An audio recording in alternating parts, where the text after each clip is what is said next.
তোর কি ভাই কোনটা খালি কোন বাচ্চা চল বাচ্চাকে ডেকে নিয়ে যা কোন বাচ্চাকে কখন দিয়েছি বাচ্চাকে ডেকে নিয়ে যা টাকা দিয়েছি মুখের কথা চল এখান থেকে সরে যা যা পেছনে যা ওই গ্রিল পার এখন অনেক লোকজন আছে যা ওই বাচ্চাদের নিয়ে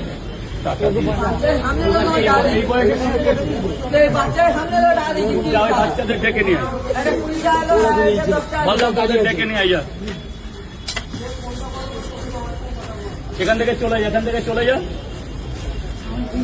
ওইসব করবি অন্য জায়গায় যারা মানে এই তোরা কোথায় আমি আর শুনবো মানে বড় শিয়া না তুমি হাজার লোকের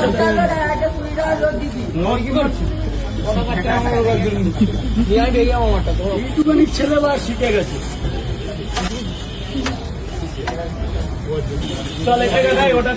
ওকে ওই সিঁড়ি ওকে এখান থেকে চলে যেতে বলো মাথা গরম আছে এখান থেকে চলে যেতে বলো দাদা একটু দাঁড়াতে হবে প্লিজ দাদা একটু দাঁড়াতে হবে প্লিজ এদিকে যা